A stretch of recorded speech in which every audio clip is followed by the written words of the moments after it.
ciudadano presidente, ciudadanos legisladores, los integrantes del Grupo Parlamentario de Movimiento Ciudadano, con fundamento en el artículo 122 del reglamento de la Cámara, venimos a presentar moción suspensiva respecto del dictamen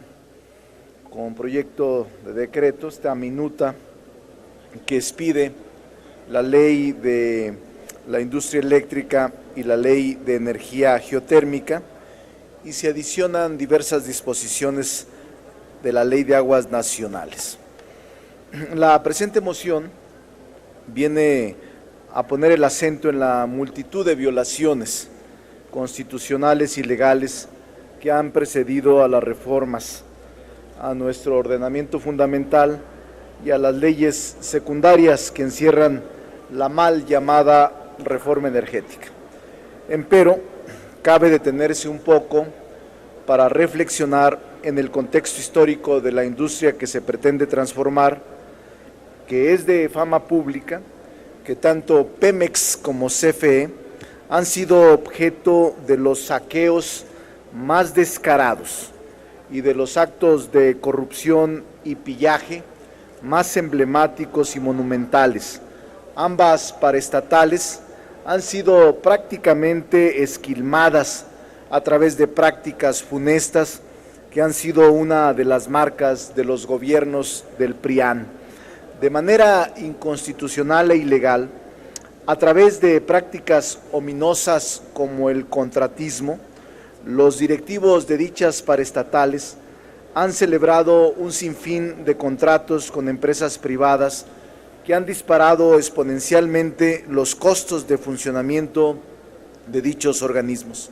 Lamentablemente, todo esto se ha dado al amparo de la desvergüenza y la impunidad. No sabrá la población que estos mecanismos de asignación de tales contratos se han caracterizado por implicar procedimientos turbios y pocos transparentes. Hoy mismo nos hemos amanecido con la noticia de demandas millonarias contra el sindicato y sus dirigentes de Pemex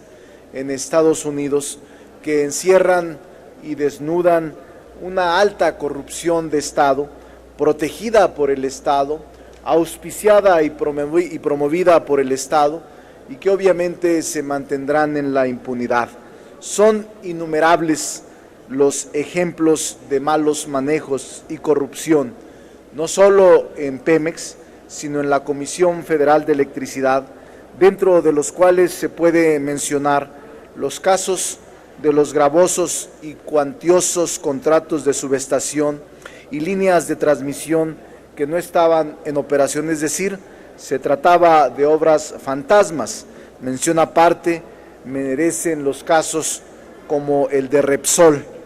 Aún y cuando estos y otros muchos eventos que denotan el saqueo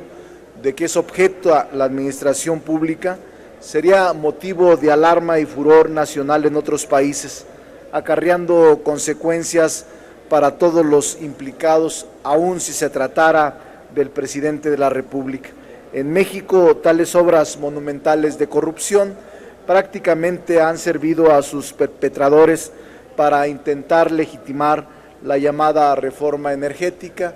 y elevar a rango constitucional el tema de la corrupción y la impunidad, junto con la complicidad. Por ello, con la elaboración del proyecto como el de la ley de industria eléctrica contenido en el dictamen de estudio, parece ser que se está fomentando desde la misma cumbre del poder las irregularidades y los actos de corrupción en beneficio de grupos específicos de capital privado, ya sean nacionales y extranjeros, y en perjuicio de la población nacional. La ley en comento constituye una intentona más por parte del gobierno en turno para precipitar la desmantelación de la otra gran paraestatal del Estado mexicano, la CFE, y de paso traspasar el control, el manejo, operación y administración de la industria eléctrica nacional a manos privadas. No obstante, que en el propio artículo 2 del proyecto se califica al servicio de transmisión y distribución de energía eléctrica como área estratégica y de carácter de interés público. Debe considerarse que la industria y que la ausencia de la competitividad del sector eléctrico, de la industria eléctrica en México, se explica principalmente por la baja interconexión geográfica, el desgaste de instalaciones, la inversión mal focalizada y por la concentración de la generación de energía a partir de los hidrocarburos. Hechos todos estos relacionados con una sistemática ausencia de infraestructura y desarrollo tecnológico propiciada por los mismos bribones que ahora se asumen como autores triunfalistas de la reforma energética. Dentro del marco legal propuesto en el dictamen, la generación, transmisión, distribución, comercialización y la proveeduría de insumos primarios para la industria eléctrica se realizarán de manera independiente entre los contratistas agrupados en cada sector y bajo condiciones de estricta separación legal. Del mismo modo, se pretende disgregar el suministro de servicios básicos y las otras modalidades de comercialización. Asimismo, se condena a la CFE a la fractura, separación y disgregación de sus activos, quedando convertida en el mejor de los casos en un holding que administrará una multitud de subsidiarias y filiales, dando al traste con todo ello, con cualquier vestigio de la nacionalización de la industria eléctrica llevada a cabo por el presidente Adolfo López Mateos en 1960. Este dictamen, que contiene el proyecto de la Ley de Industria Eléctrica, trae aparejada la consigna de legalizar el despojo a ejidatarios, pequeños propietarios y comunidades indígenas de sus bienes, tierras, propiedades o posesiones cuando estén en juego áreas en las que haya yacimientos petroleros y gas en donde se pretende establecer instalaciones eléctricas. Voy a concluir, presidente. En este esquema de burocracia creciente, pero de influencia marginal, se pretende crear el SENACE, con la intención de que opere el mercado eléctrico mayorista que será dejado en manos de los privados.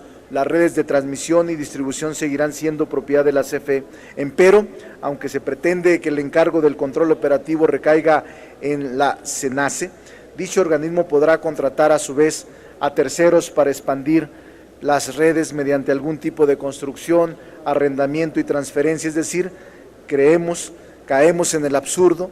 de privatizar el mínimo control que se pretende ejercer sobre la privatización de la industria eléctrica. En el cuerpo del dictamen, concluyo, encontramos incongruencias monumentales como la que se desprende del contenido del artículo 68 del proyecto de ley de industria eléctrica, ya que en esta última se consagra que se considera utilidad pública la ocupación o afectación superficial del inmueble, predios, terrenos, bienes o derechos necesarios para el desarrollo de actividades de la industria eléctrica, cuando tal utilidad pública deviene en la pavimentación del camino para que los particulares o personas jurídicas nacionales o extranjeras exploten para beneficio propio la industria eléctrica nacional. Presidente, le solicitaría, por razones del tiempo, de la manera más atenta, plasme íntegro este documento que contiene la moción suspensiva y que contiene los principales elementos por los cuales el Grupo Parlamentario de Movimiento Ciudadano está solicitando una moción suspensiva y, por tanto, este dictamen pueda regresarse a comisiones para una revalorización, para una reflexión más profunda sobre el contenido de ambas de las leyes que en él se describen. Por la atención, muchas gracias. Gracias, diputado. Con mucho gusto se inserta el documento íntegro en el diario de los debates.